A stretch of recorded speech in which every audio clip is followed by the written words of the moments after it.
Entonces, mi nombre es Carolina Carrasco, yo soy tecnóloga médica otorrino y en esta primera parte de la charla vamos a estar hablando sobre la parte audiológica y el COVID-19. Como bien sabemos, el nombre técnico del virus es SARS-CoV-2. Es un tipo de coronavirus de tipo RNA y que va a generar esta enfermedad que es la que se denomina como COVID-19. Este es un virus que es altamente contagioso, ya que debido a una diferencia que va a tener como con los otros tipos de virus que también son coronavirus, que generalmente son de origen de manifestación respiratoria, es que este se adhiere con 4 veces más de fuerza a la célula del huésped, a diferencia de sus otros compañeros del grupo viral, por así decirlo. Y es por eso que desencadena tan rápida respuesta en las células del huésped.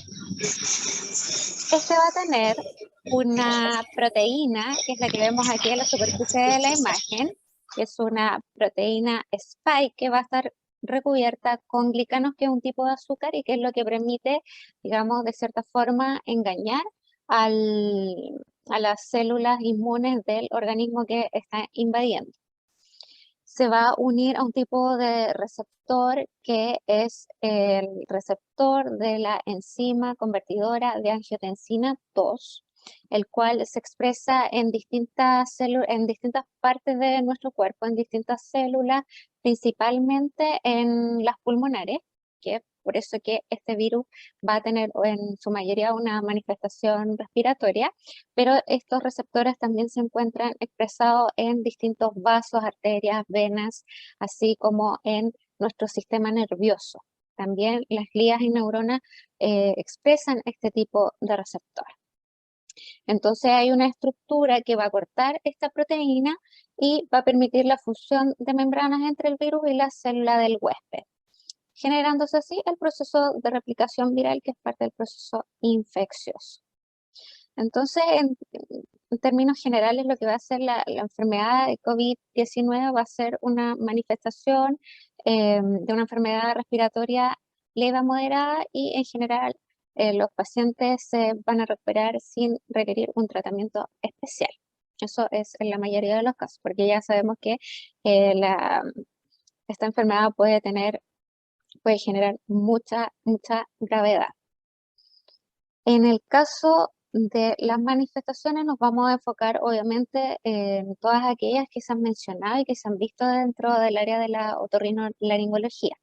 Algunos son tos, anosmia, dolor de garganta, una pérdida o disminución del sentido del gusto, congestión nasal, secreción nasal, sensación de descarga posterior, disfonía, potalgia, tinnitus, hiperacusia, misofonía, gingivitis, parálisis facial, hipoacusia, así como también mareo y vértigo. Entrando de lleno ya en lo que es la manifestación y declaración de lo que va siendo la hipoacusia dentro de este contexto de COVID, vamos a poder verlo en distintas etapas, tanto como un síntoma inicial sin haberse manifestado la enfermedad de alguna otra forma, durante el proceso de padecer COVID-19 o bien ya en los procesos de recuperación e incluso con las vacunas ha habido reportes de distintas patologías de oído o como la hipoacusia súbita. Ya, esa es una de las más nombradas, pero también se han reportado laberintitis, hemorragia intralaberíntica y, como ya había mencionado, la hipoacusia súbita en todos los estadios posibles de la enfermedad. Entre otras, también se han descrito como posibilidad una neuropatía auditiva, la ototoxicidad dentro de este contexto de tratamiento de la enfermedad en aquellos pacientes que son hospitalizados, que están en las UTI, en las UCI, donde también padecen otro tipo de infecciones, también es algo que puede llegar a afectar y en su menor medida uno que otro reporte de otitis. ¿Qué va a ser importante en todos estos casos? Obviamente, como siempre, la historia clínica del paciente para ir pudiendo guiar a realizar algún tipo de pruebas más específicas que nos puedan llevar a catalogar finalmente a que lo que sucede, el diagnóstico final, tiene una relación más directa con lo que es la infección por el SARS-CoV-2, ¿ya? Porque finalmente todo lo que va siendo, por ejemplo, hipoacusia súbita, hay que hacer el diagnóstico diferencial con la enfermedad de Meniere, enfermedad autoinmune de oído, descartar síndrome de hiperviscosidad sanguínea, síndrome de Cogan, entre otros.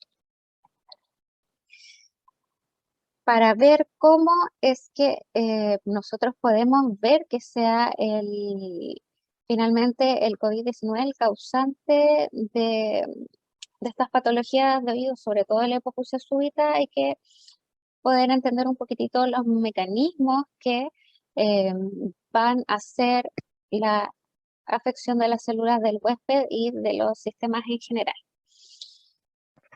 Los receptores de esta enzima que ya habíamos mencionado anteriormente pueden ser encontrados en neuronas y células gliales, por lo tanto el virus en sí también podría ser transmitido directamente a las estructuras del oído interno a través del el líquido cerebroespinal, ¿ya? Y vamos a poder ver, o como teorías están, el daño viral directo al órgano, o sea, infligiendo un daño en lo que es la célula ciliada a través de la célula ciliada, la estría vascular o del ganglio espiral. Puede generarse distintos cambios microvasculares como trombos, lo que finalmente va a generar una lesión isquémica en el órgano de Corti y en otras estructuras también en general de la vía auditiva completa puede afectar. Endotelitis en el centro auditivo, lóbulo temporal, nervio coclear y tejido de la cóclea. La endotelitis corresponde a una inflamación de las paredes de los vasos, ¿ya? Por lo tanto, obviamente va a afectar la cantidad de sangre y oxígeno que pueda llegar a todas estas estructuras. Y también la disminución de la concentración de oxígeno en los eritrocitos, ya que puede ser transportado mediante estas células sanguíneas, lo que disminuiría su eficacia para transportar el oxígeno. Por lo que se podría estar generando, sobre todo en el caso de la hipoacusia súbita, distintos mecanismos que se van potenciando entre lo que es la actividad propia del virus en estos receptores de la enzima convertidora de angiotensina 2 que van a generar una endotelitis, que es la inflamación de las paredes de los vasos, y toda inflamación va a generar una reacción en cadena con la liberación de citoquinas.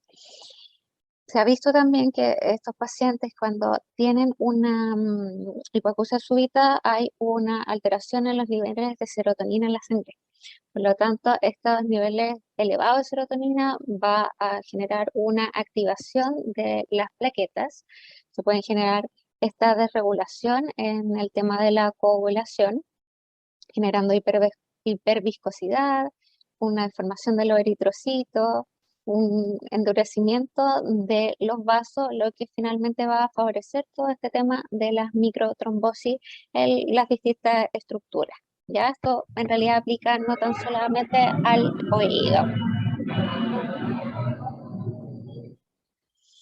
En cuanto a a la ototoxicidad, me voy a enfocar principalmente en aquellos medicamentos o terapias que se están utilizando específicamente para lo que es el tratamiento del COVID, ¿ya? Como sabemos, distintos tipos de medicamentos pueden generar este efecto tóxico en las células del oído, ya sean distintos tipos de antibióticos, aminoglucósidos, mercrólidos, diuréticos de asa y otros tratamientos para el cáncer, etcétera. Pero en este caso, el que más se menciona y el que más se reporta es el uso de acitromicina, que precisamente es un tipo de antibiótico perteneciente al grupo de los macrólidos y lo que va a generar va a ser una pérdida de células ciliadas, ¿ya? Por lo tanto, vamos a tener una pérdida de la función de las células del oído interno.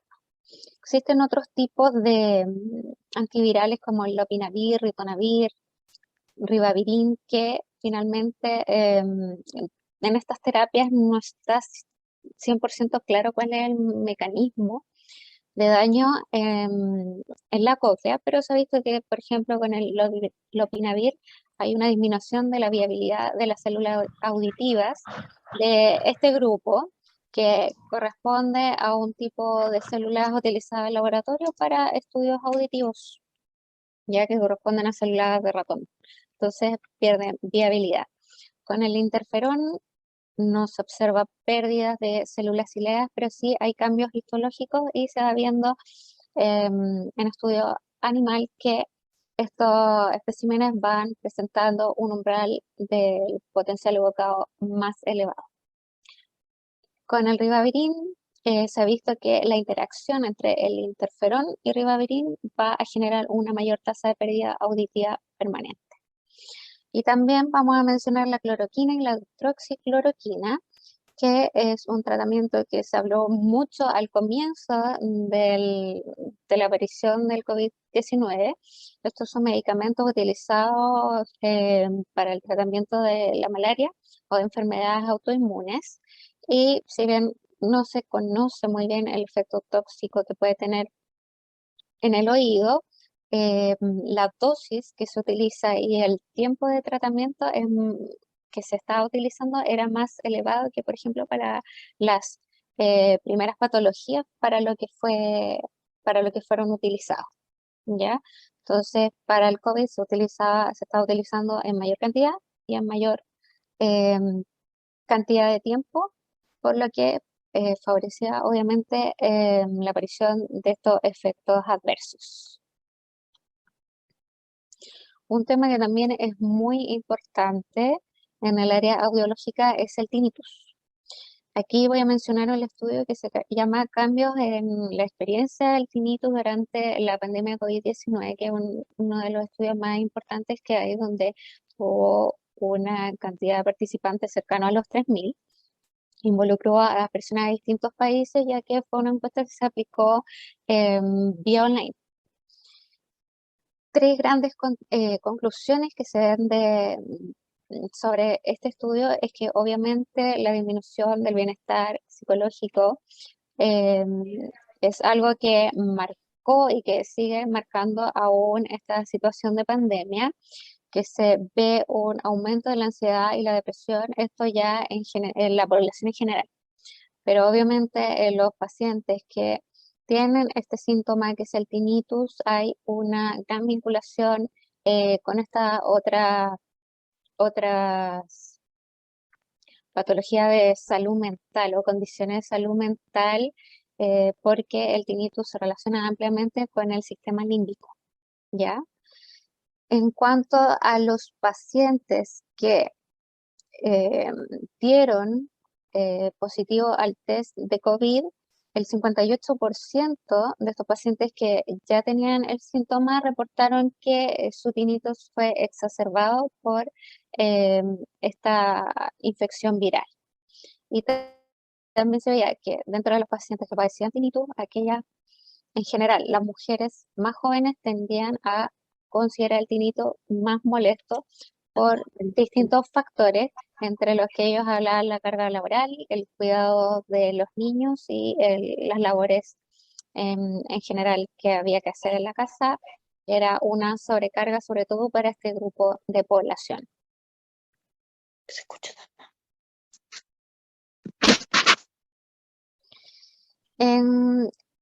Como esta situación en general, bueno, trajo cambios para todos, no a todos les fue tan mal con el tinnitus. Hubo un grupo que permaneció con los niveles bastante regulares, no reportaron mayores cambios en sus síntomas, incluso un pequeño grupo que también tuvo una mejoría. Pero vamos a hacer hincapié en las situaciones que de ese grupo que corresponde a un 31% del estudio que vio empeorados sus síntomas. Esto se debía a distintos factores, algunos relacionados precisamente con la misma salud, con las restricciones sociales, cambio en el estilo de vida y en el estado emocional.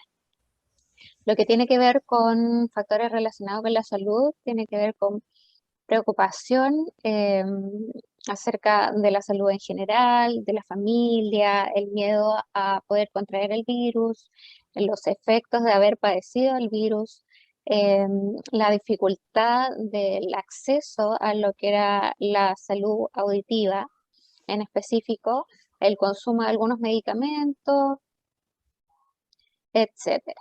En la parte de la distanciamiento social, la menor cantidad de interacción social, la soledad, las dificultades auditivas fueron lo que más reportaron. Y en cuanto a los cambios en el estilo de vida, es el mayor sedentarismo, aquí se ven dos contrapartes, el que la casa estuviera más ruidosa o bien que estuviera muy silencioso. Eso dependiendo de la persona, obviamente iba a jugar un rol importante en la mayor sensación de este síntoma. El aumento de la ingesta de alcohol, de cafeína, un empeoramiento en la calidad de la dieta, una mayor carga laboral y una calidad de sueño peor en comparación a la parte prepandémica también es algo que fue muy importante. Y los cambios en el estado emocional, las frustraciones, el estrés, la ansiedad, la preocupación, la mayor irritabilidad, las preocupaciones financieras y obviamente la sobrecarga que había entre el teletrabajo, la gente que estaba con los niños en la casa, las labores del hogar, entre otros. Y obviamente, hablando de lo que no habla específicamente, este estudio es del compromiso somatosensorial o el impacto que va a tener esta área de todo lo mismo que se hablaba, esto de la falta de ejercicio, de mucho teletrabajo, del estudio vía online, va a generar cambios posturales que pueden favorecer la atención, la parte musculoesquelética, sobre todo de cabeza, cuello y hombros, que sabemos que el tinnitus también puede ser modulado por una parte importante somatosensorial. Los usuarios de audífonos e implantes cocleares también vieron afectadas su situación por la pandemia debido a distintas aristas. Una de ellas es el uso de mascarillas que va a generar una atenuación en el sonido. Aquí vamos a ver un gráfico que va desde los 200 Hz hasta los 7800 aproximadamente. Y la atenuación generada por la mascarilla se va a ver entre los 2800 hasta los 5400 aproximadamente. Y dependiendo del tipo de mascarillas que se estén utilizando, estas mascarillas triple pliegue, las clásicas, atenúan entre 3 a 4 decibeles mientras que las KN95 generan una mucha mayor atenuación de alrededor de 12 decibeles. Y esto finalmente, cuando vamos analizando esta relación señal-ruido, sumando la distancia social, va a ser crítica para estos pacientes. Si nos afecta, digamos, a todos en distintas situaciones, para aquellos pacientes que tienen dificultades auditivas va a ser mucho mayor. Y dentro de este contexto de usuarios de implantes cocleares, incluso ha habido reportes de que pacientes, en el caso específico del reporte que se vio, había dos niños que presentaron incomodidad con los implantes, refirieron escuchar más bajo, y al acudir a los centros de calibración de implantes, al revisarlos, se vio efectivamente que eh, versus los umbrales en campo libre, por ejemplo, habían variaciones grandes, importantes de 20 o más decibeles. Y al hacer el análisis de medición de impedancia se vio hartos electrodos con corte, ¿ya?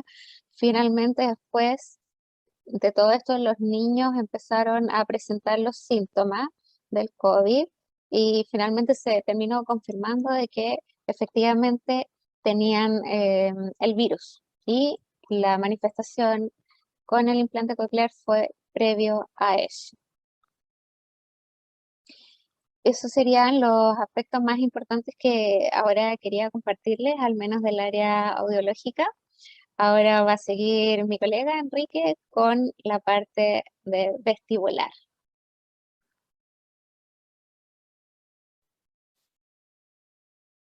Enrique, ahí te Perfecto, vamos a ¿sí? dejar, sí, te ¿Se vamos a escucha dejar bien? ahí, sí, sí, para que Súper, puedas ahí compartir pantalla.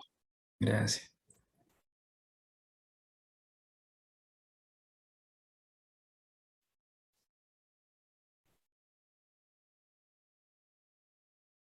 ¿Sí? ¿Se ve bien ahí? ¿Está compartiendo? Sí, Enrique, sí se ve. Ya, genial. Súper. Súper. Muy bien.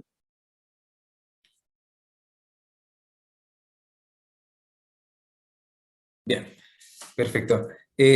Bueno, Carolina ya adelantó un poco, ¿cierto?, como este mecanismo por el cual el virus logra, si bien manifestarse en gran parte con síntomas de tipo respiratorios, tiene cierta afinidad por también el sistema nervioso central. Eh, es un poco frustrante llegar a este punto, a esta revisión de ciertos artículos que vamos a ir viendo en diferentes patologías, ya que la evidencia va concluyendo en la mayoría de ellos que todavía queda mucho estudio por realizar. Es un poco frustrante porque hay ciertos aspectos clínicos que son de relevancia. Por eso vamos a ir revisando algunos trabajos y creo que lo importante acá va a ser al final de la charla poder ir compartiendo, poder ir compartiendo ciertas experiencias clínicas donde poder ir sacando también un mayor aprendizaje. Em, Nos vamos a adentrar entonces en ciertas patologías vestibulares que son comunes y que han tenido cierto link con la pandemia. Quizás el más típico, ¿cierto? El más frecuente dentro de lo que nosotros podemos ver en el área de vestibular es el vértigo posicional paroxístico benigno. La asociación de este tipo de vértigos a COVID se relaciona principalmente por el uso de algunos fármacos que pueden ir en desmedro de la composición mineral de las máculas. Se ha visto que algunos medicamentos, principalmente aquellos que tienen su acción a nivel del sistema nervioso central, generan una desmineralización de las máculas. También, como mencionaba Carolina, uno de los factores importantes a los cuales se podría asociar el vértigo de tipo posicional es la endotelitis. Se ha también evidenciado o se ha postulado que estas cadenas de proinflamatorias de liberación de citoquinas propias de la acción viral podrían también entonces estar participando en la generación de este vértigo posicional paroxístico benigno. Y un punto importante también es esta mayor eh,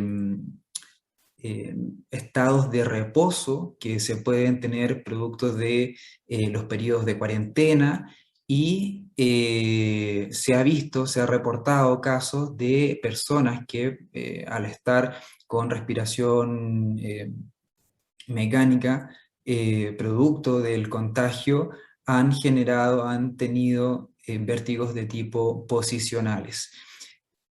Entonces queremos aquí hacer un cierto, destacar que cuando los pacientes que se encuentran bajo ventilación mecánica producto de COVID, ellos deben adoptar una posición de cúbito prono para poder optimizar así la ventilación, y esta posición provoca que nuestros canales semicirculares adopten una disposición de tipo vertical en el caso del canal eh, lateral, lo cual se ha visto en un pequeño reporte de casos que los porcentajes de vértigos posicionales son muy equiparados, la afección del canal lateral con el posterior, siendo que en la clínica, ¿cierto?, el más afectado principalmente es el canal posterior.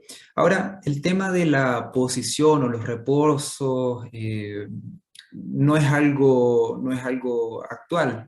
Ya este artículo que se visualiza ahí es del año 88 y aquí se reportan 7 casos de pacientes que estuvieron con un reposo absoluto y los cuales terminaron manifestando un vértigo de tipo posicional. También se ha visto las posiciones que adoptan los pacientes para dormir, por ejemplo. Entonces, la posición que tengan los pacientes, las personas, puede ser un factor importante, no único, pero sí importante en la génesis, en la provocación de este tipo de vértigo. Continuando con este tema, hay un artículo chileno que fue realizado en el Hospital Clínico de la Universidad Católica, producto de un aumento en la tasa de consultas por vértigo de tipo posicional, es que se hizo una comparación con los casos reportados entre julio y agosto del año 2019 y julio y agosto del año 2020. Y aquí destacan 3 variables, ¿cierto? Edad, sexo y las maniobras de reposición que se requirieron. Se observó que en el año 2019, un promedio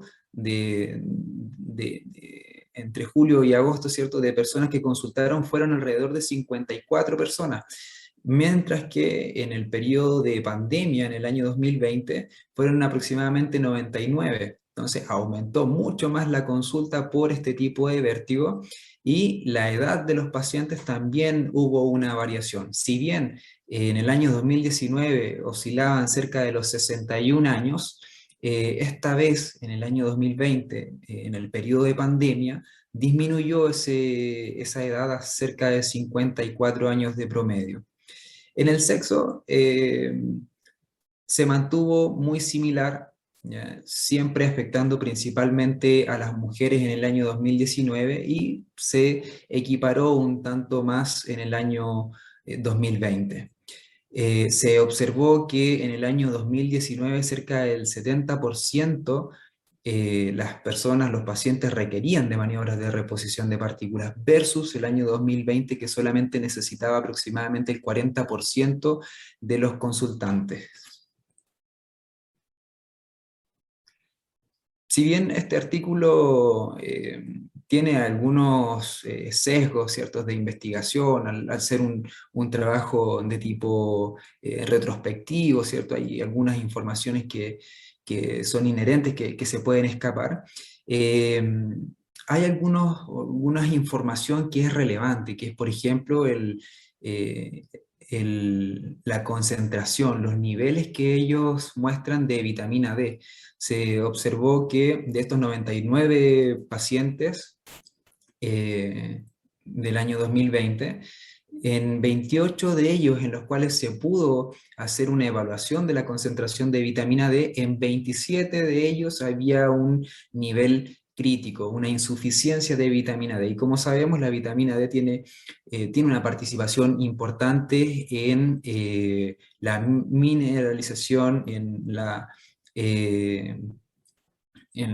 fijación del calcio y del fósforo. Entonces, si sabemos obviamente que nuestras otoconias, nuestros carbonatos de calcio tienen una composición rica en calcio, este puede estar participando. A pesar de que hay algunos estudios que son de tipo controversiales, que restan un poco de importancia a las concentraciones de vitamina D, creo que es importante de destacar. Las vestibulopatías unilaterales o nuestras neuritis vesticulares sabemos que pudiesen ser generadas por cualquier patógeno, por cualquier cuadro viral o infeccioso, ¿cierto?, de tipo bacteriano que pudiese llegar a nuestro sistema vestibular.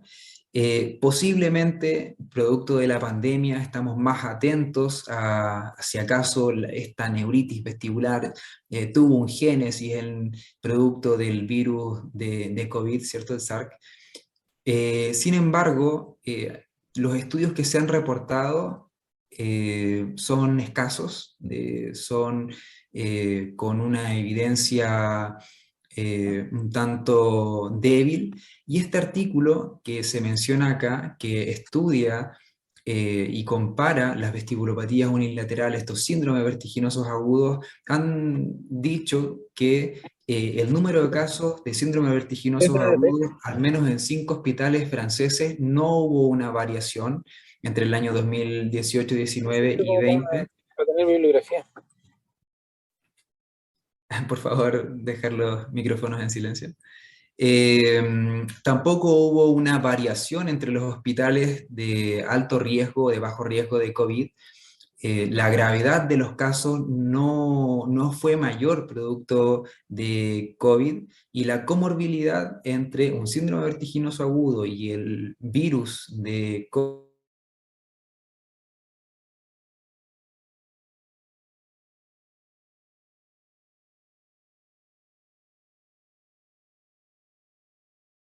es que el sistema límbico de nuestros pacientes, ¿cierto?, puede muchas veces aumentar las tasas de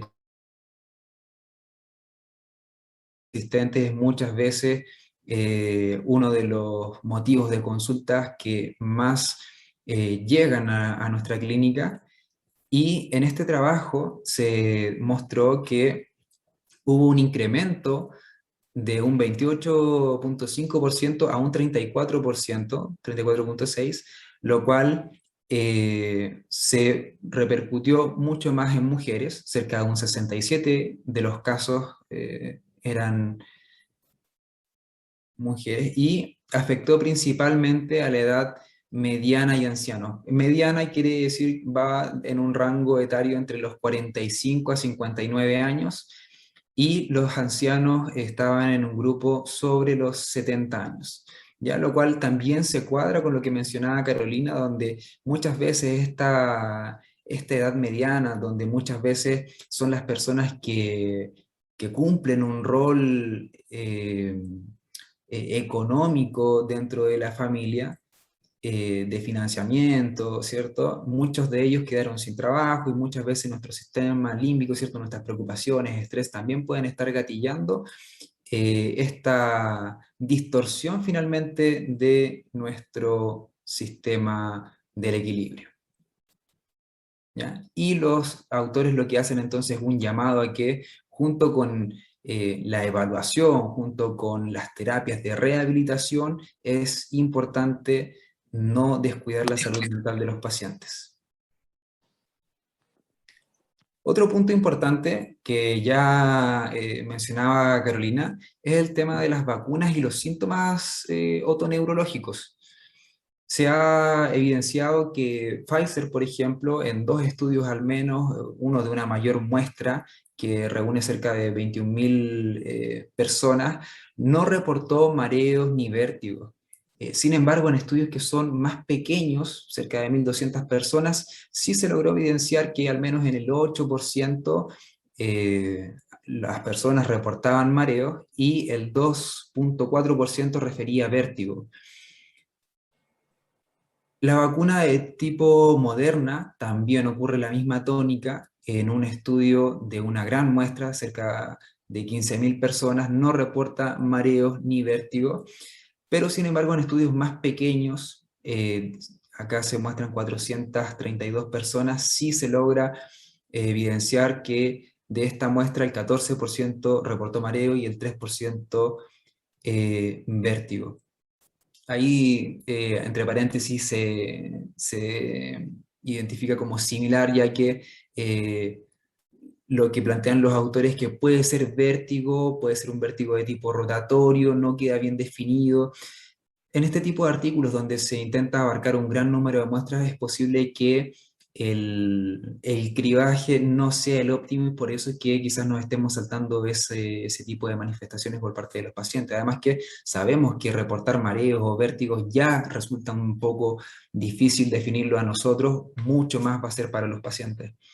Donde no se ha visto gran variación es en la vacuna Johnson y Johnson, donde en los estudios no han reportado síntomas como mareo o vértigo y tampoco asociados a síntomas auditivos.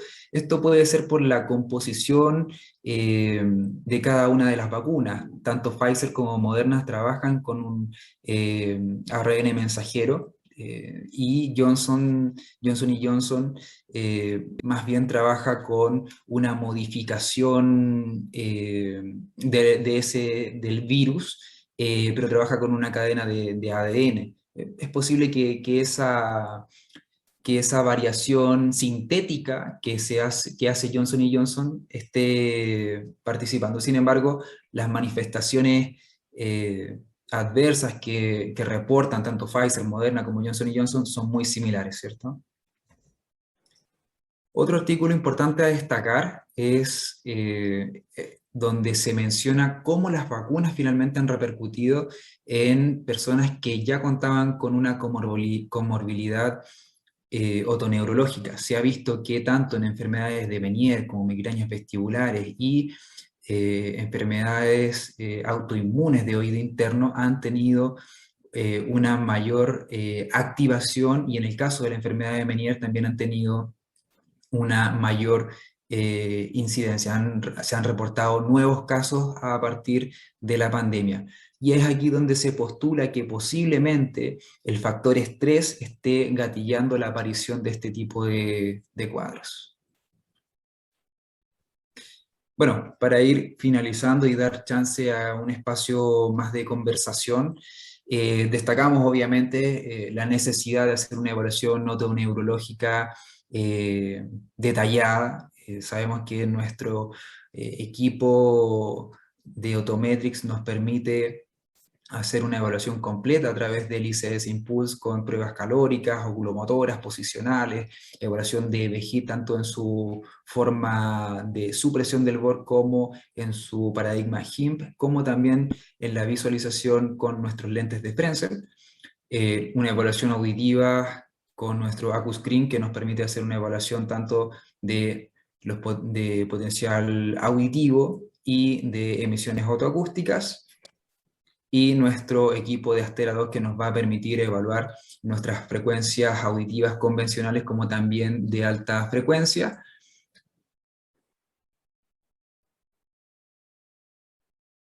Y pasamos entonces a nuestro espacio de experiencias donde podamos ir comentando, ir refiriéndonos a cómo ha sido esta experiencia en estos ya más de 2 años de COVID-19. Yo ahora, antes de entrar a ese espacio, igual quería hacer 3 alcances, digamos, a modo de cierre de ambos temas. Sobre todo mencionando lo que es la hipoacusia súbita y la neuritis vestibular, que, digamos, básicamente tienen las mismas teorías de origen de producción que es la vascular y la viral. Dentro de ese contexto, el COVID entraría por cualquiera de los dos. Sin embargo, así como siempre se han conocido esas patologías, en realidad lo que se hace, si es que nos va acompañado de otros signos, síntomas más bien claros, al cielo. va siempre haciéndose, eh, digamos, un tratamiento más de las consecuencias que tiene, más allá de buscar una causa específica.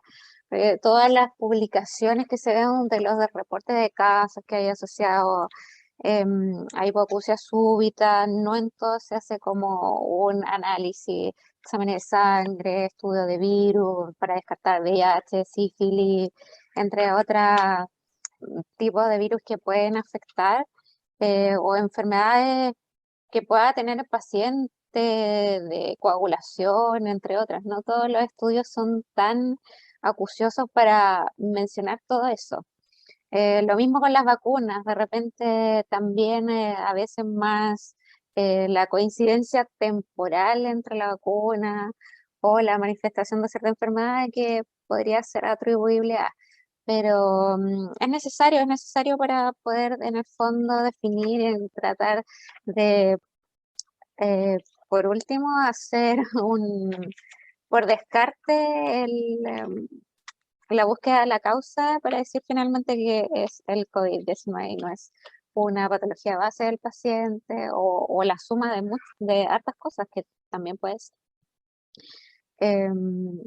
Otro alcance con respecto a los estudios que hay, sobre todo las manifestaciones otoneurológicas, hay varias que han sido aplicadas online y como decía mi colega, de repente la diferenciación entre vértigo y mareo no está tan clara porque no siempre son aplicadas encuestas validadas o que sean evaluadas por especialistas del área. Entonces a veces el tema de los síntomas o manifestaciones se puede tender a confundir. Lo mismo pasa a veces con otros síntomas que no son muy mencionados, como la hiperacusia, misofonía, que finalmente son temas un poco olvidados dentro de estos análisis de lo que son los síntomas como manifestación de COVID o síndrome post-COVID o, o bien también como síntomas adversos de las vacunas. Y como última idea, que dentro de todo, las complejidades que ha traído en general a la medicina ha abierto la puerta de generar y ocupar esta oportunidad para brindar la opción de la telemedicina a muchos pacientes que, si bien para nosotros va a ser muy difícil evaluar a un paciente con mareo mediante telemedicina o hacer una audiometría, no podemos, pero sí hay ciertos tipos de terapias que han podido ser aplicados y que, digamos, como un poco el lado amable de toda esta situación de terapia de tinnitus, que a veces es lo que sí se puede hacer, digamos, de forma eficiente vía online. Eso. Enrique, cuéntanos tu experiencia. Sí, bueno, estaba esperando la conexión de un amigo uruguayo que estuvimos conversando durante el trabajo de esta presentación, que él había presentado un trabajo en el Congreso Uruguayo de Torrino, donde se presentaban también casos de vértigo de tipo posicionales. No sé si Pablo Pausa quizás está conectado desde otra cuenta, la estaba revisando, pero no lo veo. Bueno, sí, mira, la experiencia, al menos lo que se vio desde un inicio de la pandemia, es una mayor consulta de pacientes, principalmente migrañosos. Las reactivaciones de los cuadros menieriformes también fue un punto alto dentro de la consulta, y los vértigos de tipo posicionales. No sé si quizás nosotros estábamos más atentos a eso y colocábamos más atención, y efectivamente es producto de esa tensión, de ese mayor estrés que también se le generaba a las personas. Puede ser quizás una combinación de ambos. No sé si hay alguien de los participantes que quisiera contar su experiencia.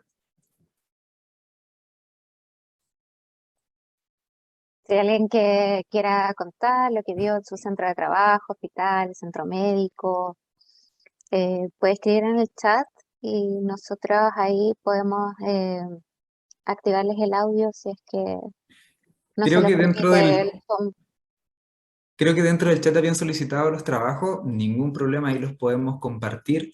Sí, como decía, puede ser un poco frustrante dentro de todos esos artículos.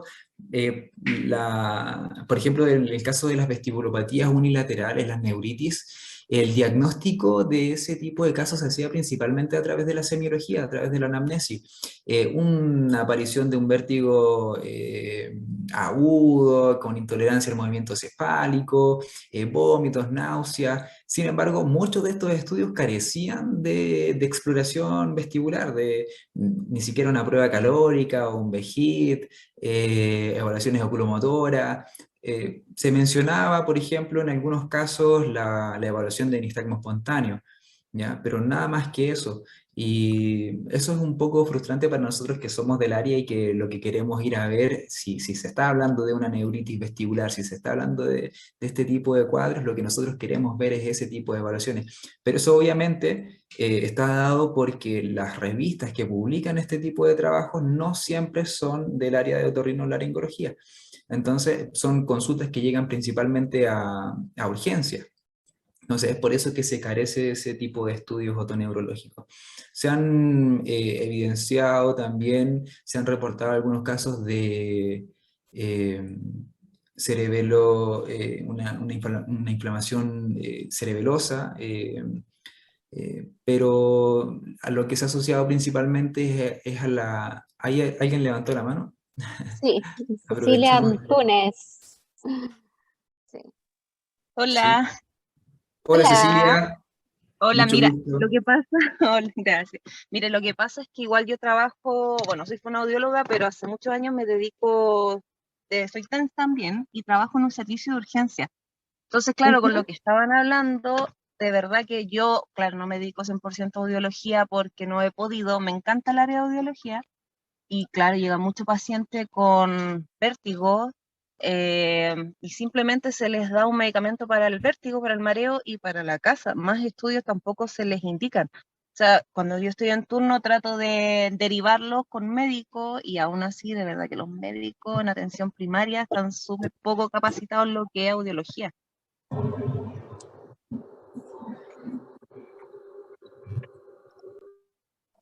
Sí, yo creo Claro. que ese es un vacío importante. En algún momento en mi periodo universitario, recuerdo que llegaban las fichas, los pacientes con sus fichas y los reportes que se hacían muchas veces desde urgencia eh, no eran tan sólidos como aquellos que se emiten desde un profesional especialista. Entonces, claro, ahí hay un vacío importante de cuál era la historia clínica del paciente, qué es lo que se observó en ese momento. Ahí hay un vacío importante y es lo que queda en evidencia también en este tipo de trabajo.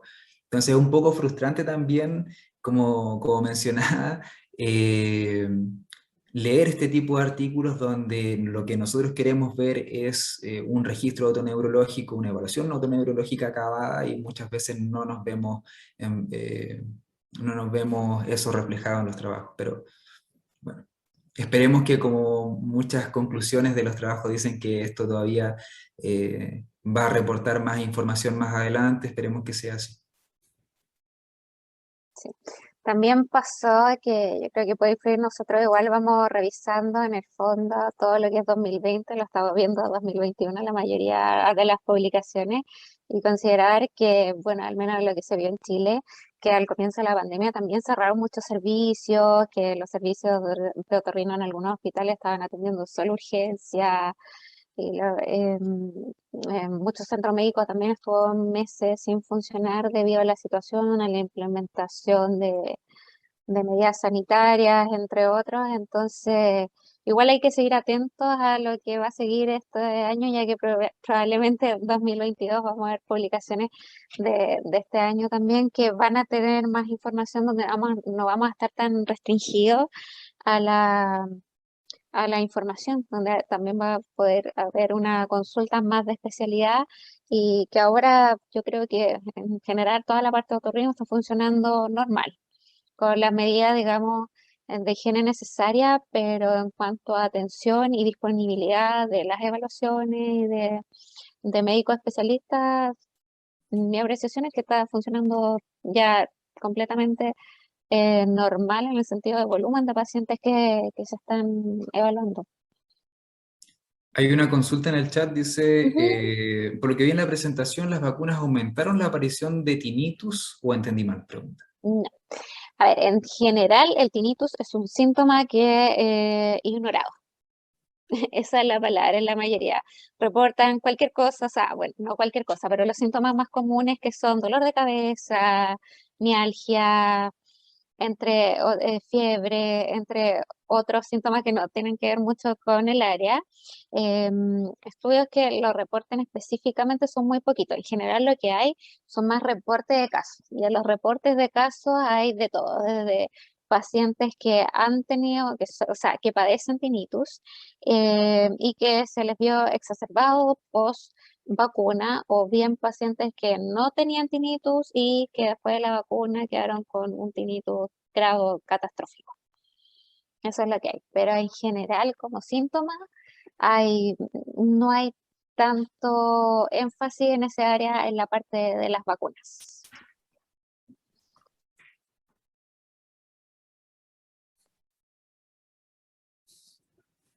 Sí, yo creo que igual en ese, ahí responde, ok, gracias. Yo creo que es importante también que el tema tinnitus, este síntoma tiene un modulador importante que es el sistema límbico. Muchas veces las personas cuando eh, se vacunan y existe toda esta información que es errada a través de redes sociales, a través de los medios, que, no sé, puede ser contradictorio el uso de las vacunas, hay mucha información fake news, ¿cierto?, dentro de las redes sociales. Y esto muchas veces puede llevar finalmente a las personas a estar con un sistema de alerta mucho más activo y es posible que eso es lo que esté incrementando la percepción del tinnitus, más que estos agentes virales pudiesen estar generando un incremento. Sí. Obviamente aquí también va a jugar siempre un rol clave la hipersensibilidad individual. Así como sabemos que estos estudios de vacunas, si bien fueron más acortados, obviamente hubo fases de estudio, siempre va a haber este factor que en el fondo hay pacientes que hasta desarrollan síntomas neurológicos y es algo que, claro, son los casos menos, pero que igual pasa. Y bueno, pasa lo mismo con la hipoacusia súbita, es que también hay algunos reportes medio no tan contundentes como los estudios con otros síntomas, que al menos lo que respecta a hipoacusia súbita hay reportes con la vacuna, la AstraZeneca y la Pfizer. En general de la CoronaVac es lo que menos se encuentra reportes de todo, que es como la más suave.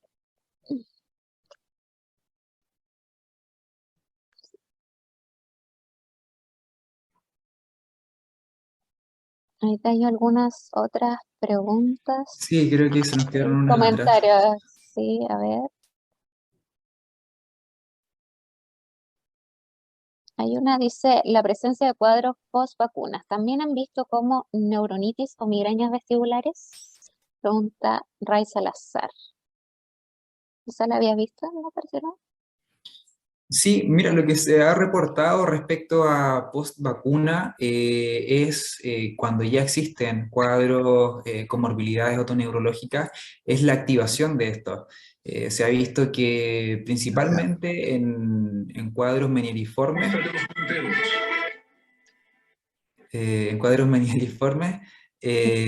han tenido una mayor cantidad de crisis, de mayor intensidad, y lo que se ha reportado también en este tipo de pacientes es que a través de encuestas de angustia han reportado mayores niveles de angustia. Eso es lo que se ha logrado evidenciar. Y respecto a las migrañas vestibulares, lo único que se ha mencionado es que existe una activación, por así decirlo, y a lo que se ha asociado obviamente es al factor estrés, más que a la vacuna misma de los pacientes. Eso es lo que se ha reportado al menos. Ujú. Aquí hay un comentario de Carolina Murphy que dice que vio un caso de hipoacusia súbita, un paciente que estuvo con respirador y no recuperó la audición. Se encuentran en la literatura hartos reportes de ese tipo de casos, de pacientes con complicaciones graves de la enfermedad, y en aquellos casos yo creo que son los más complejos, puesto que no es el tema de la ventilación mecánica. Generalmente son tratados con muchos anticoagulantes, medicamentos, a veces sufren de otro tipo de infecciones en los mismos hospitales, hasta shock sépticos entre medio. Entonces es muy complicado, aparte que siempre hay que considerar